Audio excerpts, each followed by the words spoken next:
All right. Hello, everyone. So my name is Jitrapon, or you can call me Jamie, and I'm a PhD student in astrophysics here at IIT. So let's get started with my own story first. So when I was in high school, I studied astronomy, and I love astronomy a lot. So I study astronomy a lot in detail, and one of the topic that I get to study a lot is about evolution of stars. So it's just stellar evolution, the life cycle of stars, and I learned a lot about how stars form from just the collapse of nebula and then just have life until it's dead by becoming red giant or maybe supernova, something like that.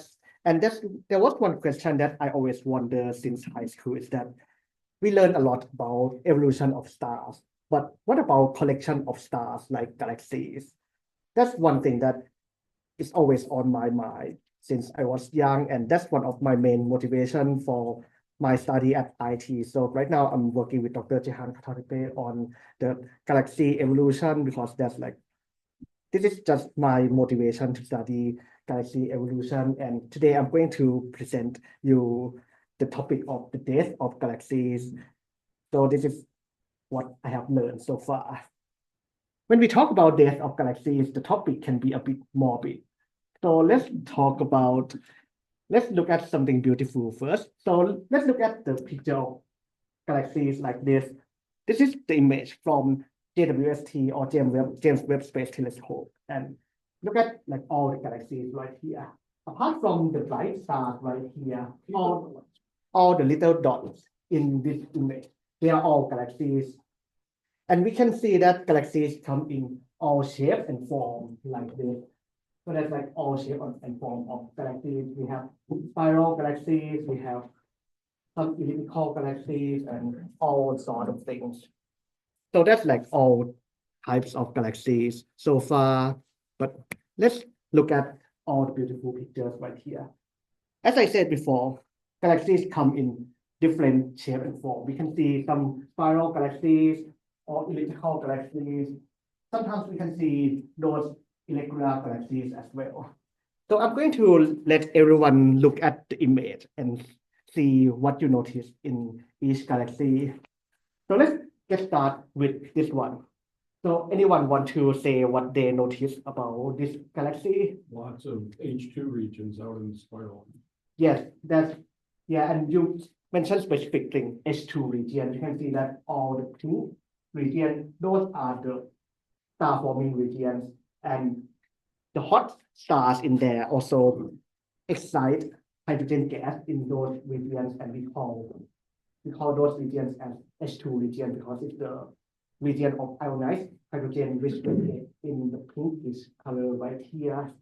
Does everyone does anyone notice something else? Yeah, you can see that there's like a lot of dust here as well. So there's like a lot of dust going on, and you can see that a galaxy like this, we have blue color right here. So there's a lot of blue stars, there's a lot of star forming regions, and a lot of dust cloud right here. We call this type of galaxy a star forming galaxy because there's a lot of activities going on with a lot of star formation and a lot of dust and blue stars right here. Now let's look at another image. But the H2 regions, when you say H2, are you talking about molecular hydrogen or ionized hydrogen? Oh, we talk about ionized hydrogen. So H2 is like H with Roman number 2 right there. Yes, but we have another type of hydrogen.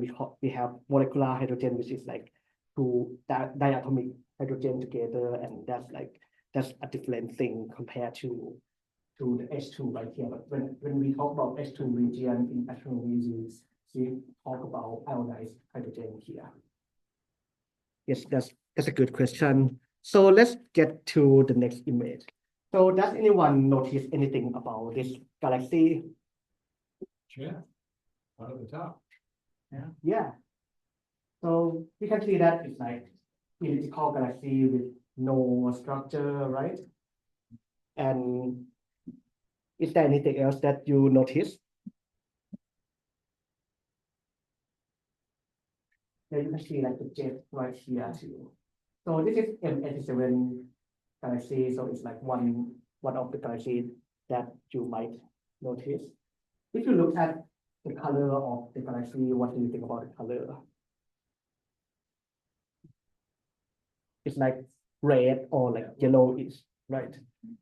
You can see that most of the stars in this galaxy is all red or yellow stars. So I would just call it red because this is like what red stars actually look like in astronomy. And we can see that this galaxy composed of mostly red stars, and these stars are the old population type. So those stars are just like all old stars with nothing going on. And when we compare to the previous image, we can see that this image, there's a lot of H2 region and blue stars right here. So there's a lot of star formation going on in this galaxy compared to this galaxy that we don't see any star formation activity going on right here. So this is the example of something we call quiescent galaxy, and that's another nickname for this type of galaxy. We call this type of galaxy a red and dead galaxy because it's all red stars here. And we call this type of galaxy a dead galaxy because there's not much going on here anymore. There's no more star formation and anything. So it's just all the old stellar population type and just waiting for its death. So it's just no more new stars forming and just waiting for all stars to die, and the galaxy will just fade away. So that's why we call this type of galaxy a red and dead galaxy. So when we look at the spiral galaxies, we can see that there's a lot of star forming regions, those H2 regions that we mentioned before. So this is, for example, if we look at the star forming region, this is the region that a lot of stars are forming. And we can see that in each H2 region right here, gas cloud can collapse and create a lot of new stars. For simplicity, we are going to just distinguish stars into two types, red stars and blue stars. So red stars are smaller stars, and they have cooler temperatures compared to the blue stars, which are very massive stars and extremely bright with very high temperature. So we have blue color right here.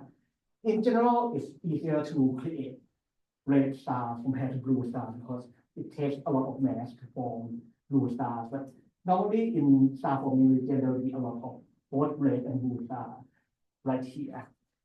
And if we look at the image of star forming region, you might be familiar with some other type, some other star forming region within the Milky Way galaxy. So do you guys know what is this? Yeah, it's the Orion Nebula, right? This is the large star forming region that is closest to us. We call this nebula Orion Nebula, and even when we use the telescope to look at the nebula, Orion Nebula, we can see that there's a lot of. So this is just protoplanetary disk that we see. So there's a lot of star forming. There's a lot of star formation going on in the Orion Nebula with a lot of planet formation as well. So this is the example of the star forming regions within our own Milky Way. But let's get back to this image. So as I mentioned before, that we have the H2 region right here, and we have the nebula that collapsed into a lot of stars. Now, the question is that when I talk about this galaxy, I call this galaxy as star forming galaxies, but how do we detect star formation within a galaxy? Like how do we know that the galaxy is forming stars? We are going to look at how stars are formed in galaxies first. So we can show the diagram right here. So this diagram is called Russell diagram, and this is the diagram that shows the luminosity and temperature of stars. That's one thing that we should know about red stars and blue stars. So we know that blue stars dominate light and red stars dominate mass. And that's the case because red stars dominate mass because we know that each molecular cloud creates a lot of red stars, and red stars is more likely to be formed compared to blue stars. So in terms of numbers, we have a lot more red stars in galaxies compared to blue stars. But blue stars dominate light because if we look at the diagram, compare between blue stars and red stars. For example, red stars is around here in the diagram, and blue stars is around here. If we compare the luminosity between blue stars and red stars, blue stars are millions of times brighter than red stars. That means a few of blue stars can outshine all the red stars already. So even though there are smaller numbers of blue stars, a few of blue stars can just outshine most of the red stars already. In astronomy, we also have the relation between luminosity and mass. We call it mass luminosity relation of stars, which is luminosity depends on mass to the power 3.5.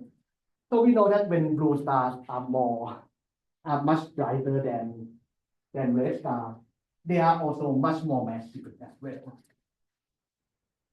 Then we can look at the lifetime of stars. Lifetime of stars depends on mass and luminosity because we know that stars burn the fuel using nuclear fusion reaction. And we know that the amount of fuel that the stars have depends on the mass of the star.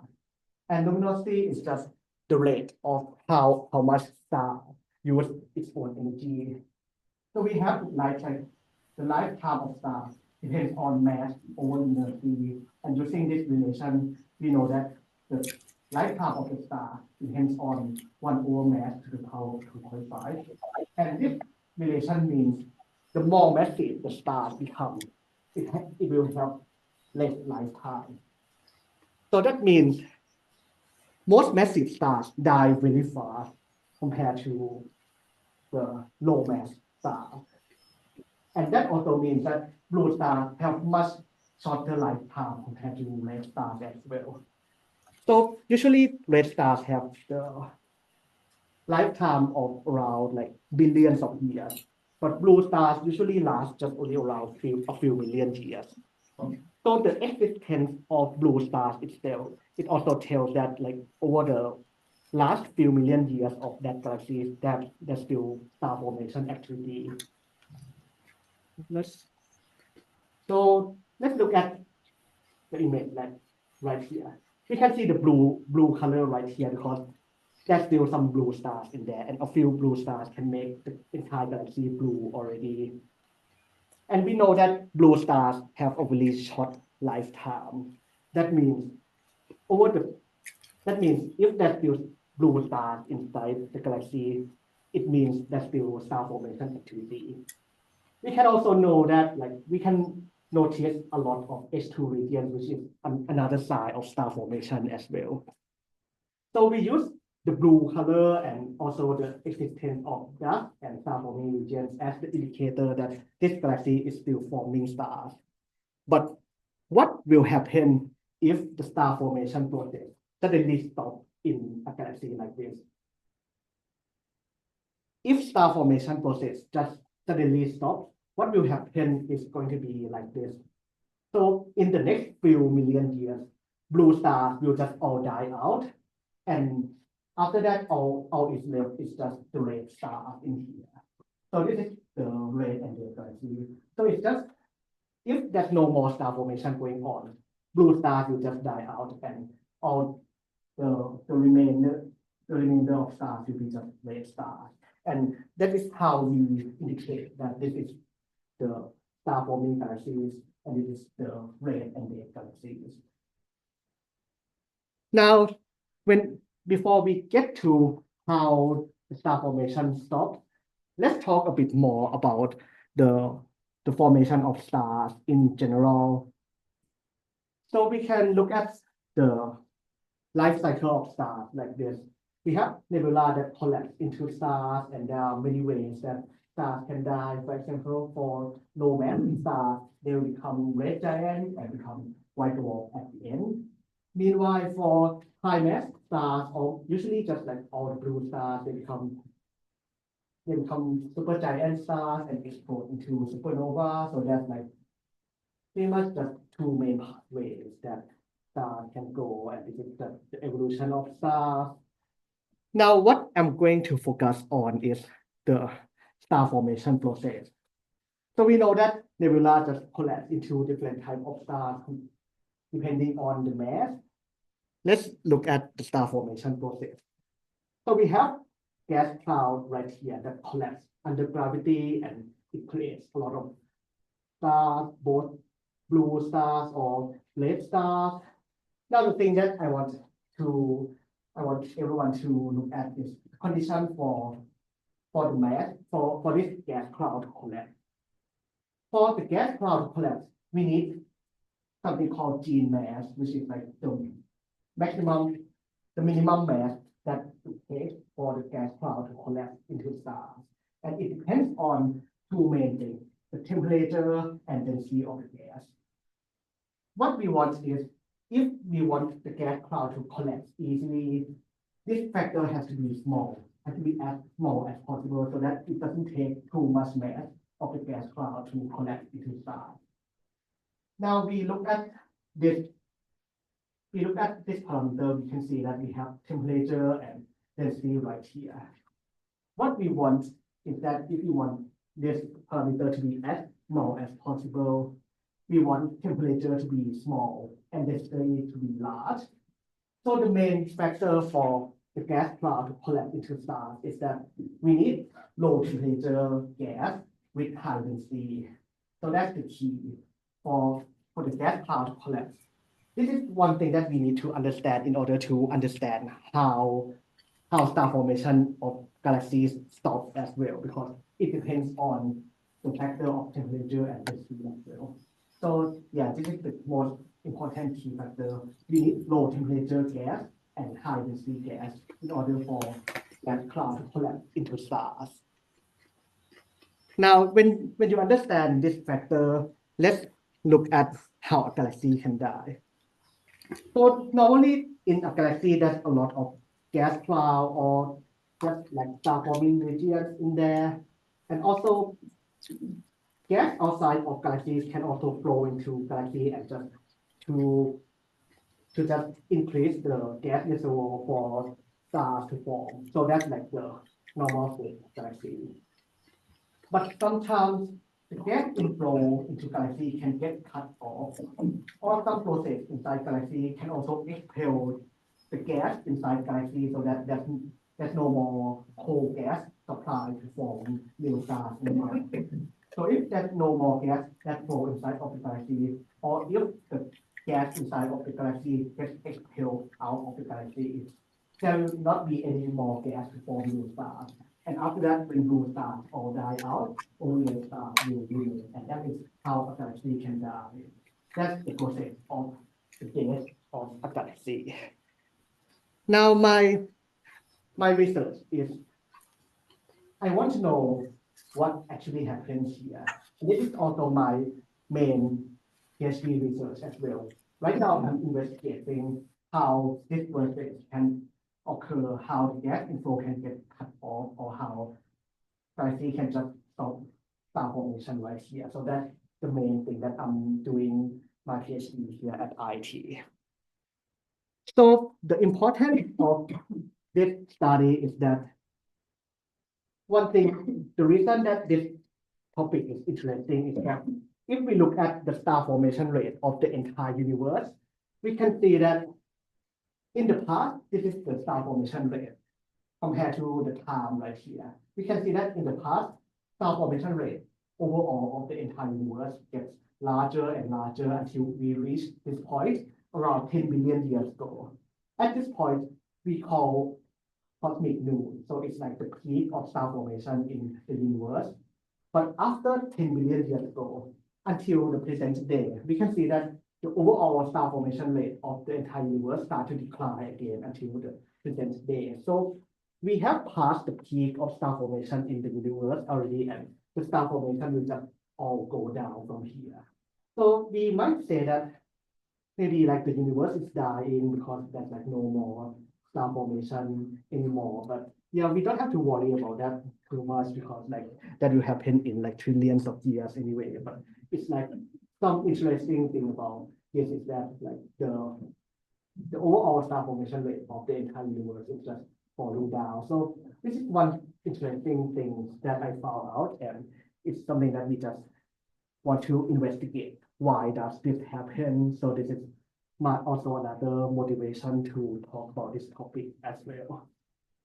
So there are many ways that star formation rate of the galaxy can decline, and there's a lot of reasons why galaxies stop forming new stars. So there are a lot of ways. We can start talking about the first way first. So one way that a galaxy can stop forming new stars is the central black hole of the galaxy. So we know that every galaxy has a black hole at the center, and in this black hole, sometimes a lot of gas can flow into the black hole, and it can heat up this region a lot. Sometimes when there's like enough gas that flow into the black hole, this region can heat up and it becomes like extremely bright. We call this region active galactic nucleus, or APN. So this is the part when the galaxy becomes active and it becomes so bright.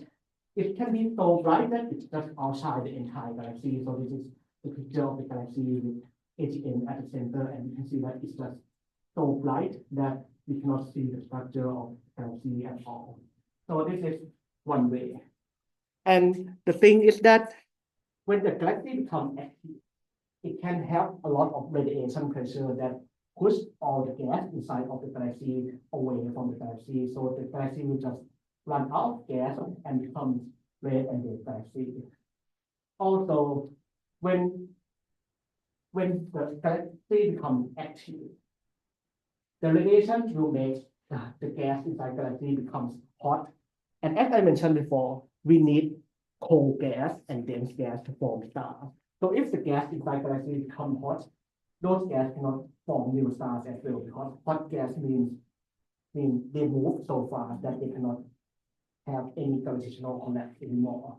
So that's one way that if galaxy becomes active, it just shuts down all star formation.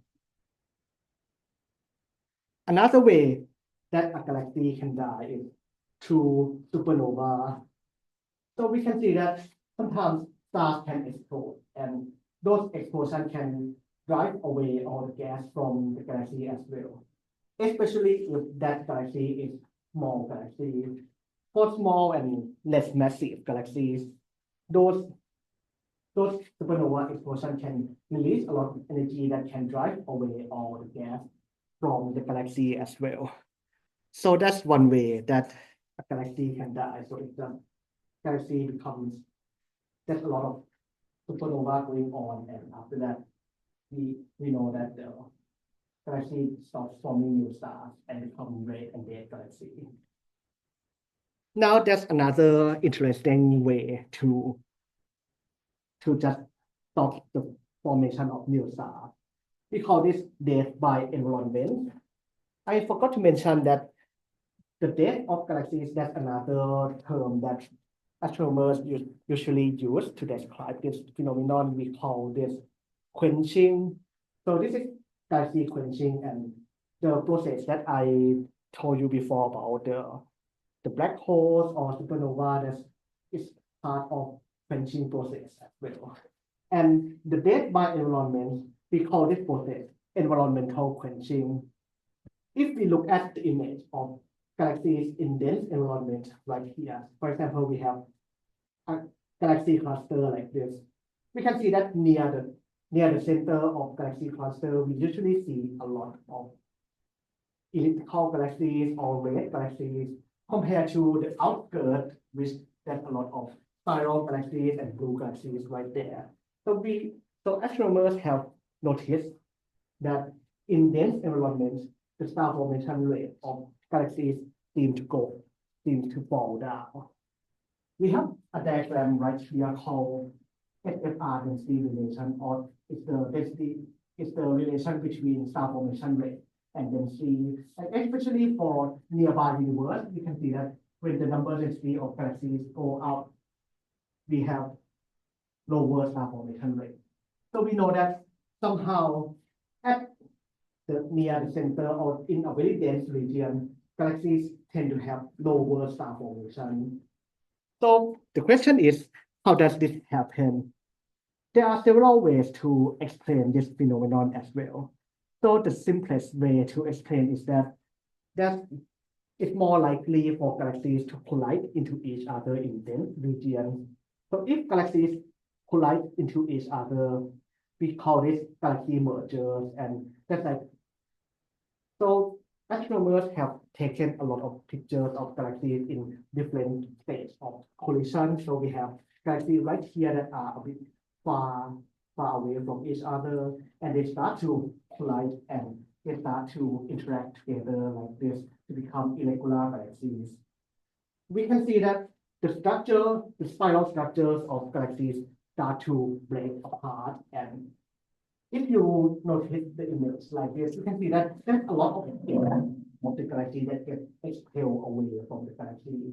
So when two large galaxies collide together, a lot of gas can get expelled out into space like this. So in the end, galaxies just lose the gas inside it and become elliptical galaxy like this. So this is one way for galaxies to die. Now, another interesting way of how a galaxy can die is that if we look at something called Lertprasertpon stripping. So let's look at the image of a galaxy cluster again. We can see that there's like a lot of galaxies right here. But if we look at this galaxy cluster, but we look at the X-ray image of a galaxy cluster, we can see that there's a lot of gas inside the entire cluster right here. And it radiates radiation in X-ray because those gas are actually hot gas. And we know that hot gas is like, we cannot form stars using hot gas. So we can see that there's something called intra-cluster medium, or just like a lot of gas within the galaxy cluster right here.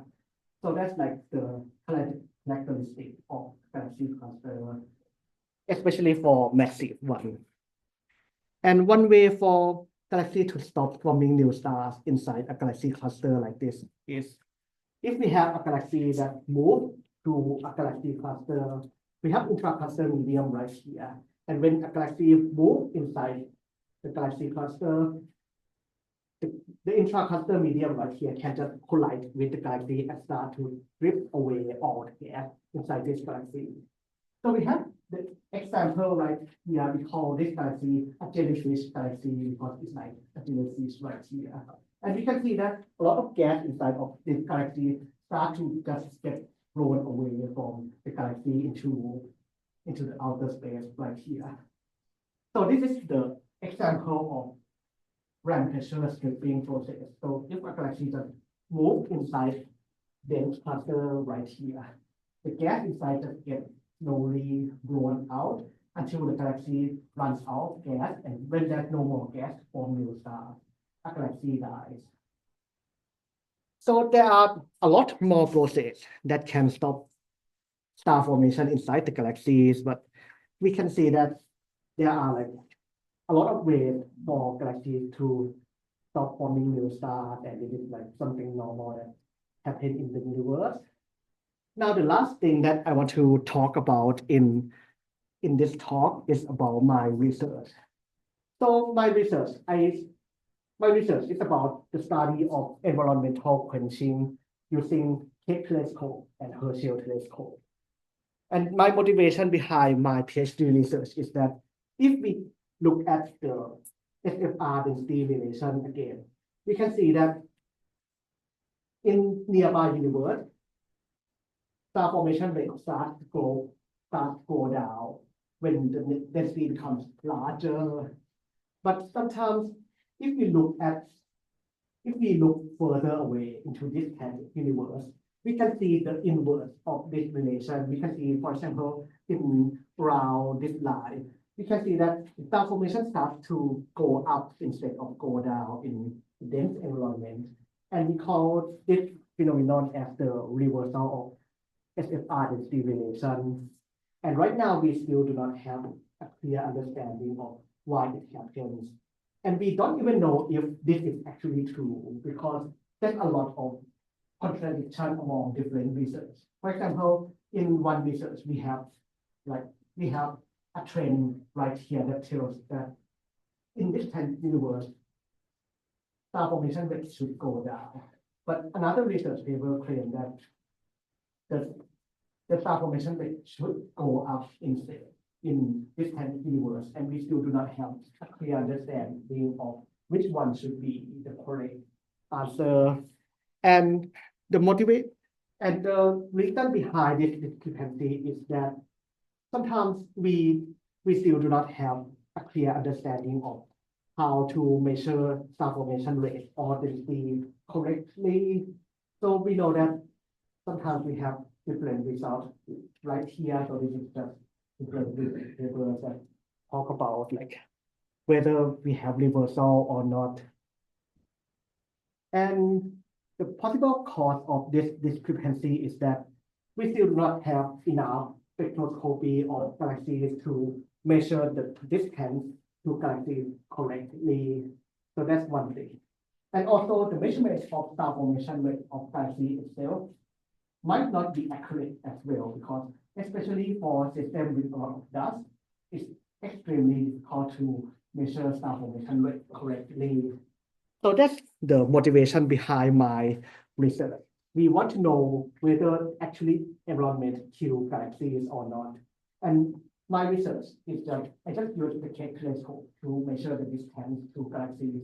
We do some spectroscopy to measure the redshift and make sure that all the redshift values are correct. We also use the data from Herschel Space Observatory to get the star formation rate data, and after that, we are going to relate the star formation rate and density of galaxies together. So that's the brief overall idea behind my research. So right now, I'm still working on this research, and a paper is going to get published soon. So that's part of my research. But yeah, for this talk, this is just all the takeaways that I want to give all of you, is that a galaxy is considered dead when it stops forming new stars, and also the star formation rate is actually tied to the removal of gas from the galaxy, and there are so many ways to remove gas from galaxies, such as the black hole, supernova, or the galaxy mergers, or the Lertprasertpon stripping process.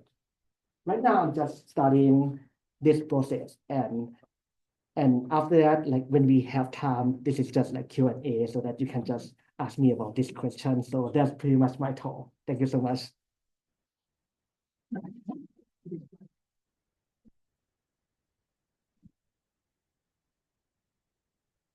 Yes. Yes, question?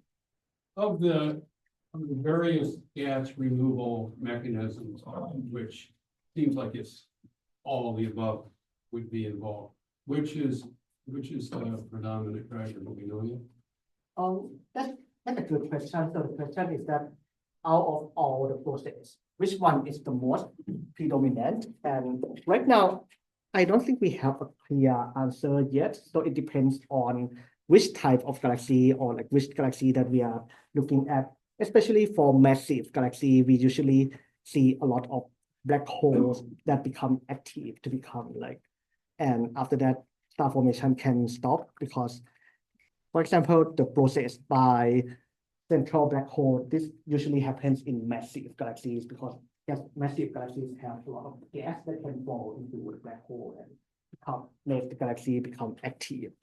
But for low mass galaxy, sometimes a galaxy can just get all the mass removed by just some explosion of stars, and it starts to lose mass. So I feel it depends on the type of galaxy for the process. Yes. You talked about dust quite a bit. What is the dust and where does it come from? The dust? Dust. Oh, yes. That's a good question. So the question is, where does the dust come from? So this is the dust inside a galaxy. So we have galaxy with a lot of dust. One thing that you can notice is that in star forming galaxies, there's a lot of dust compared to dead and dead galaxy like this. So dust actually comes from star formation process because to have dust usually composed of heavy elements and something that can have a lot of atoms so that it can block more light. So if we look at the composition of dust, it composed of a lot of heavy elements, and heavy elements are usually formed inside stars. That means if we have a lot of stars and when stars explode from supernova, it will start to release more and more heavy elements into the galaxy, and those heavy elements can become dust inside the galaxy. So that can be one of the indicators of star formation. What's the escape velocity of an Andromeda-sized galaxy? The escape velocity of like Andromeda size galaxy. For the escape velocity, I do not know the exact number, but we can usually calculate the escape velocity from the size of the galaxy and the mass of the galaxy. So we can use a simple formula like square root 2 gm over r as like the simplified way to calculate escape velocity. There's a lot of gas being left behind on that drifting galaxy, and I'm surprised it will orbit back into the galaxy. Oh, We have to be very hot to escape yeah. from the back of the galaxy. Yeah, the question is about can gas fall back into a galaxy, right? Can it not fall back into the galaxy eventually? Oh, yeah.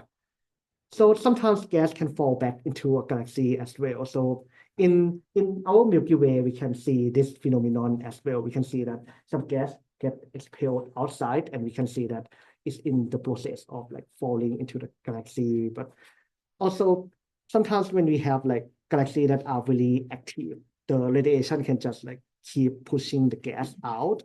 And sometimes the star formation rate, like the star forming process can also cause the death of galaxy, because when galaxies keep forming new stars, the gas will just get used up in those stars. So as time passes, there will be like less and less gas to form new stars anyway. So it's just both of like gas can get expelled out, or sometimes when galaxy becomes active or gas becomes hot, star formation can stop, or sometimes galaxy just run out of gas because like gas just get used up in all the stars too. And yes. I always thought that supernova actually added gas to galaxies and not took it away. I know that the Earth is actually made of a lot of supernova leftovers. So could you explain that? Yes. The question is, supernova can also release gas into the galaxy as well, and that is true. That is true. Galaxy. If we look at the life cycle of stars, we can see that in the process, when a star dies, a gas can get expelled into space. We can see that in the form of planetary nebula or supernova. So that's still gas that fill back into the galaxy as well. But one thing is that when nebula form into stars, and when stars die and become supernova like this, there's some kind of like efficiency. So not all the gas gets expelled out into supernova. Some gas will be in the form of black hole or white dwarf as well. So it's not all gas that gets back into the galaxy. So it's still the overall process.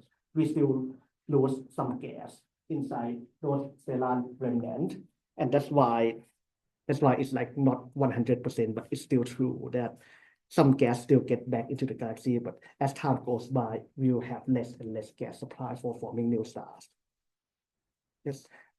Are there galaxies observed where the white dwarfs outnumber the red stars? Yeah, that's also a good question. So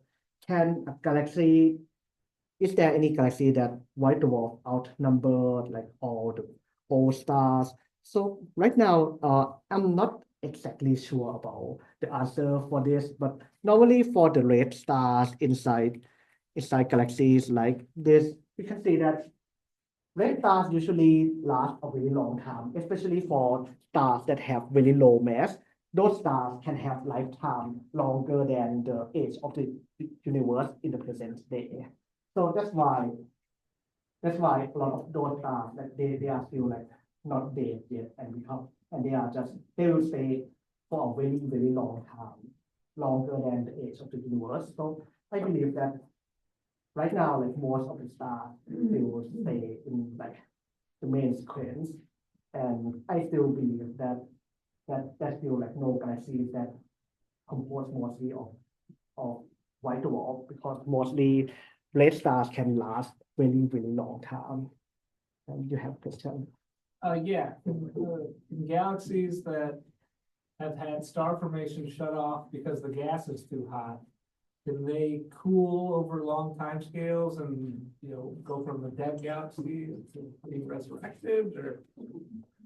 Yeah, that's actually a good question. So actually, a dead galaxy can get revived back into star forming galaxies as well. So there's like some research that claim that sometimes the gas that gets expelled out of the galaxy can fall back into the galaxy and start forming new stars as well. And for the galaxy that becomes active from central black hole like this, if so the galaxy will not be active forever. So if there's less gas that fall into black hole, we know that the galaxy might become will become less active and the gas can become less hot. And I believe that star formation can come back again in this case.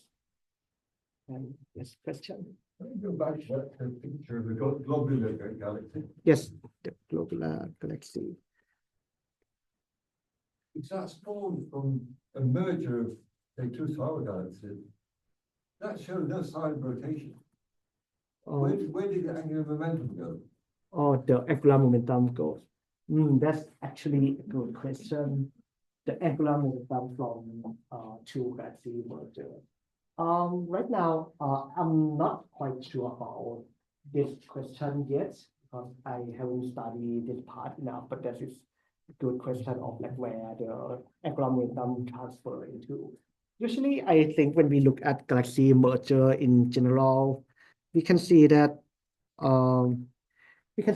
lot of gas and stars inside galaxies can get expelled out of the galaxy, and I believe that some of angular momentum might get like transfer into those gas as well. So I'm not 100% sure about the exact process, but we can see that a lot of stars and gas inside galaxies just get expelled away from the galaxy, and perhaps angular momentum can be transferred this way. But yeah, we might need to look into this more. Yes. The other side of the question is that when the galaxy forms and it starts spinning, where that angular momentum come from?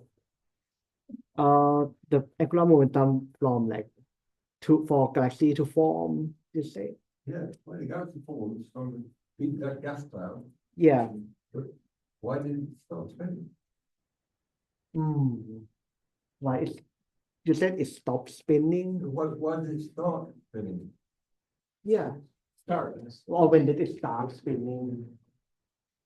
Yeah, that's a good question. So I believe that all the gas cloud can like move. There has to be like some kind of intrinsic angular momentum inside galaxy, and usually using the law of conservation of angular momentum, when a gas cloud becomes like when the gas cloud collapses, it will start to spin faster and faster because Why should the cloud have angular momentum to begin with? to begin with. Irregularities within the Yeah. gas cluster, so it gets Yeah. at different rates, at different times.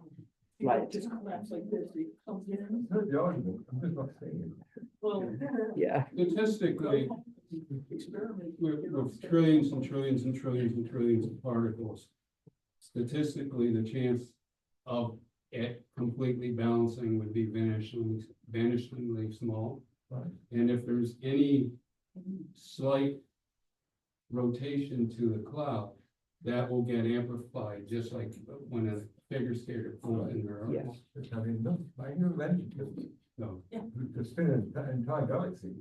Yeah, Ridiculous. yeah, because most of the time, like gas doesn't stay still inside the universe, so there's always some kind of like angular momentum and some like motion in it. And when the gas collapse, it will rotate faster and faster due to the conservation of angular momentum. All right, well, based on that question, is there any trend as far as the populations of galaxies that we look at? Do they tend to be spinning, are their spins orientations all random, or is there any order to them? That's also a good question. So we know that if the question is is there any preferred rotation of galaxies, and I believe it should be truly random because universe is like it's usually just like everything is in random direction. But I have seen some research paper that talk about that there's like some preferred direction of the rotation of galaxies as well, but it's still like we still do not have clear answer whether it's true or not. So this is something that a lot of astronomers are still studying. Yes. So you talked about sites of active star formation, but are there still sites of active galactic creation? Are they still being created, or is that earlier on in the universe? Oh, yeah. So the question is, I talked about star formation already, but is there any galaxies that are like actively forming, right? So right now, a lot of time galaxies they just form together during like when the universe was really young and the dark matter start to collapse, and that's create like the structure for galaxies to form and for gas to fall into and start to form galaxies. And after that, galaxies start to merge together into larger galaxies as well. So a lot of times, galaxies formation already start when the universe was very young. And right now, I like from what I studied, galaxy formation already start with the universe. And most of the time, right now we have like all the galaxies ready already. And sometimes new type of galaxies can form from the mergers of two galaxies as well. But right now, I think we are in like the middle of like galaxy formation in the universe already. Do you experience in your observations, do you detect the presence or the effect of dark energy, dark matter in galaxy behavior? That's also a good question. So do I observe any like dark energy behavior? So dark energy makes galaxies start to just like move further apart and start to accelerate the expansion of the universe. So it's not really related to my research, but we can see that if the expansion of the universe get accelerated, it's less likely for two galaxies to collide into each other. But most of the time, the galaxy mergers process, those processes occur in like dense regions where galaxies can become close together and can get like dragged together using like gravity. But yeah, but I feel like this dark energy might affect something like galaxy mergers because it can just make all galaxies get further apart instead. When we look at young galaxies, we see lots of structure and spiral arms, maybe a regular structure. We look at ellipticals, there's very little structure left. Is it still viewed that the structure is related to density waves within a spiral galaxy? And then what happens to that? What's the primary thing? Is it mergers or close interactions that destroy the structure and randomize it? Or how do these evolve to no structure? Yes, that's a good question. So how the spiral structure and like this structure of the galaxy gets destroyed when it becomes red and dead galaxy. So one clear example is just this one. We can see that galaxy merger is like one way to create in all galaxies like this one. We have a this galaxy right here. And when they merge together, we can see that the structure start to like get this part and becomes something like this. So in the end, we can see that the gas start to get expelled out of the galaxy, and there's no more structure at this stage. And in the end, it will evolve into a galaxy like this. Especially elliptical galaxies like this, they have really large mass, and that also implies that it originates from the collision of two galaxies and become larger galaxies. So that's like the main way of elliptical galaxies to form. There must be some net rotation in the in the elliptical galaxy too, otherwise it would tend to collapse, right? So it's still got rotation. Yeah, there's still some rotation. And another interesting thing about elliptical galaxy is that the motion of stars tend to be more randomized compared to this galaxy that is like dominated by rotation. But this is pretty much just like a random motion where galaxy just whereas all stars just move in like all different directions, but they still stay in the orbit so that they can still stay within the structure like this. What's the time scale for this example? Yeah, for the example like this, it takes something like billions of years for this to happen. So right now I do not remember the exact time scale, but it's usually in the scale of around billions of years. If you had to try to image the dust, is microwave, but is there a best place that emphasizes cold dust and gas over stars so you could see it better? Oh, Is there good?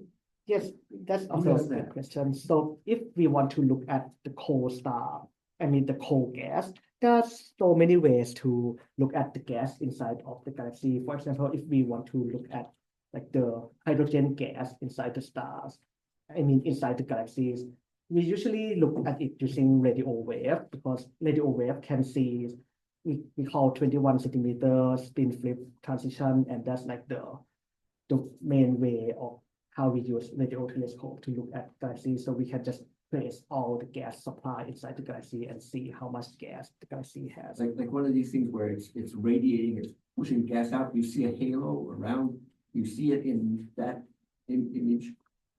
Yes, when it's actually, pushed. actually we can see that we can just detect that using radio telescope. And also, if we want to look at hot gas usually radiate in X-ray. So we can see, for example, in this image that we can see that there's a lot of hot gas inside of this galaxy, and we just use X-ray. So it's like The diffuse. yeah. So it's like in astronomy, we use like all kind of electromagnetic wave to look at different components of a galaxy and stars. And Any thoughts about the dark matter halo in relation to the podcast? Halo, large, is it? yeah, so also that's one thing that I didn't mention in my presentation is like the dark matter halo, because there's also a relation between the quenching of star formation and the mass of dark matter halo as well. So I think that's like that's a relation between dark matter halo mass compared to like the stellar mass inside of the galaxy, and at certain point star formation start to stop at certain mass of dark matter halo. So we know that mass somehow has the relation to the termination of star formation as well. And then you have a question. So for a very old galaxy that has the predominantly or all red stars in this spherical shape. If we look at that it could have arrived at that through the mechanisms that you described. So you could have had an active galactic nuclei in a spiral galaxy that break away the spiral structure. You could have had a merger. You could have had a plethora of supernovas that did it probably more slowly. Of the galaxies that we're observing, are we able to detect how they became, is there a remnant of their history, or is it pretty much a spherical structure and we don't see the history? Oh, that's a good question. So honestly, I do not know the answer to this. So I'm not sure if we can take the history of like each galaxy or not. But usually when we look at elliptical galaxy like this, it's likely to be formed through merger because the structure gets destroyed. But sometimes red and dead galaxy doesn't have to be elliptical galaxy like this.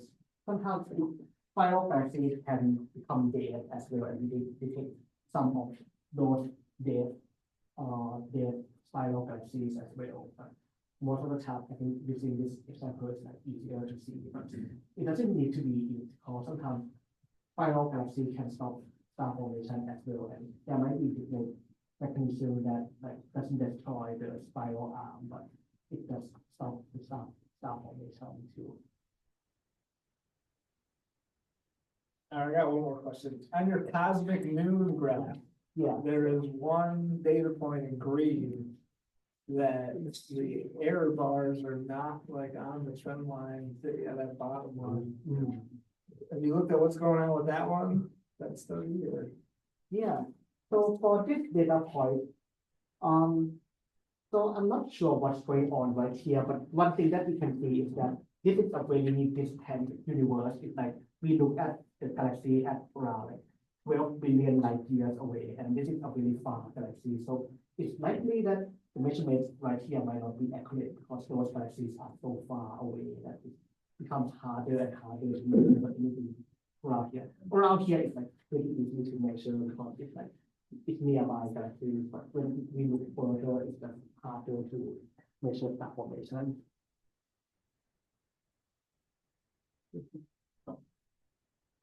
Well, thank you for. Thank you so much.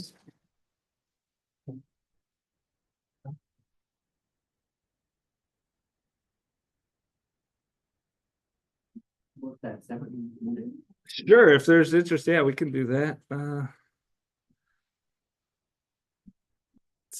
You're gonna do that, make sure you share the audio before. I did already. I made sure to share the. Can you stop the recording? If there's-